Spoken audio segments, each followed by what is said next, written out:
तुम्ही महिन्याला 30,000 रुपये, 50,000 रुपये किंवा 1,00,000 रुपये कमवत असाल, पण एक प्रश्न स्वतःला विचारा, माझे पैसे माझ्यासाठी काम करत आहेत का? कारण पैसा कमावणे आणि आर्थिकदृष्ट्या सक्षम होणे या दोन वेगळ्या गोष्टी आहेत. आज आपण अगदी सोप्या भाषेत समजून घेणार आहोत फायनान्शियल अवेअरनेस म्हणजे काय. तर फायनान्शियल अवेअरनेस म्हणजे फक्त शेअर मार्केट, म्युच्युअल फंड किंवा इन्शुरन्सची माहिती असणे नाही. तर फायनान्शियल अवेअरनेस म्हणजे आपण किती कमावतो, किती खर्च करतो, किती बचत करतो, कुठे गुंतवणूक करतो, आपल्यावर किती कर्ज आहे आणि भविष्यासाठी आपली आर्थिक तयारी किती आहे याची जाणीव आणि समज असणं. सोप्या भाषेत सांगायचं झालं तर पैशांबाबत योग्य निर्णय घेण्याची क्षमता म्हणजे फायनान्शियल अवेअरनेस. समजा दोन व्यक्ती आहेत, दोघांचं उत्पन्न 50,000 रुपये आहे. पहिली व्यक्ती 50,000 रुपये कमावते आणि जवळपास सगळे पैसे खर्च करते. महिन्याच्या शेवटी काहीच शिल्लक राहत नाही. दुसरी व्यक्ती देखील 50,000 रुपये कमावते, पण ती आधी बचत करते, योग्य विमा ठेवते, आपत्कालीन निधी तयार करते आणि उरलेले पैसे दीर्घकालीन गुंतवणुकीसाठी वापरते. दोघांचं उत्पन्न सारखं आहे, पण आर्थिक भविष्य सारखं असेलच असं नाही.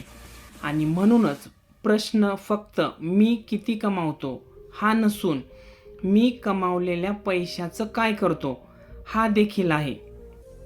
आजपासून स्वतःला हे 5 प्रश्न विचारायला सुरुवात करा.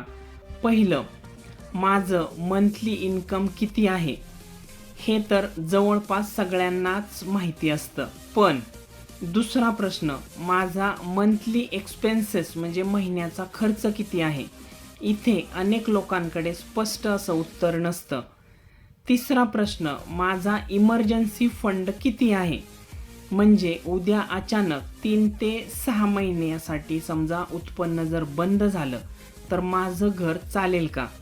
चौथा प्रश्न, माझ्यावर किती कर्ज आहे आणि त्यासाठी मी किती व्याज भरतो? आणि पाचवा आणि महत्त्वाचा प्रश्न, मी माझ्या भविष्यासाठी दर महिन्याला किती पैसा तयार करत आहे? हे 5 प्रश्न तुम्हाला तुमच्या आर्थिक परिस्थितीचा आरसा दाखवतील. आता एक महत्त्वाची गोष्ट, फायनान्शियल अवेअरनेस म्हणजे फक्त खर्च कमी करणे नाही, तुमचं उत्पन्न वाढवणं देखील तितकंच महत्त्वाचं आहे. कारण 20,000 रुपये उत्पन्नातून 2,000 रुपये वाचवणे आणि 1,00,000 रुपये उत्पन्नातून 20,000 रुपये वाचवणे दोन्हीचा आर्थिक परिणाम वेगळा असतो. आणि म्हणून आर्थिक प्रगतीसाठी साधारणपणे 4 गोष्टींकडे लक्ष द्या. पहिलं, इन्कम वाढवा, अननेसेसरी एक्सपेन्सेस कमी करा, प्रोटेक्शन म्हणजे योग्य इन्शुरन्स ठेवा आणि लॉंग टर्म वेल्थ क्रिएशनसाठी योग्य ठिकाणी गुंतवणूक करा. यामध्ये तुमची उद्दिष्टे, जोखीम क्षमता आणि कालावधी महत्त्वाचा असतो. आज एक साधी गोष्ट करा, एक कागद घ्या आणि 4 गोष्टी लिहा. माझा इन्कम किती आहे, माझा खर्च किती आहे, माझ्यावर कर्ज किती आहे आणि माझी बचत किंवा गुंतवणूक किती आहे. बस ही 4 आकडेवारी तुमच्यासमोर आली की तुम्हाला तुमची सध्याची आर्थिक स्थिती कळायला सुरुवात होईल. कारण ज्या गोष्टीची आपल्याला जाणीव होते त्यातच आपण सुधारणा करू शकतो. लक्षात ठेवा, जास्त पैसे कमवणं म्हणजे श्रीमंत होणं नाही.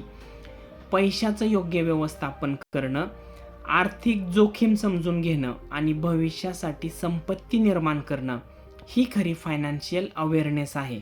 आणि फायनान्शियल अवेअरनेस ही एका दिवसात येत नाही, तर ती शिकावीच लागते, समजून घ्यावी लागते आणि सर्वात महत्त्वाचं म्हणजे अंमलात आणावी लागते.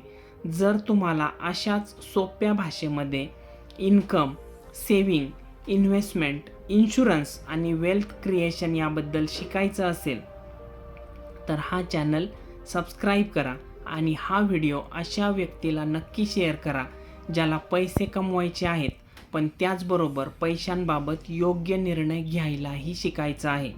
कारण आर्थिक स्वातंत्र्याची सुरुवात जास्त पैसे मिळवण्यापासूनच नाही, तर ती सुरू होते फायनान्शियल अवेअरनेसपासून. धन्यवाद.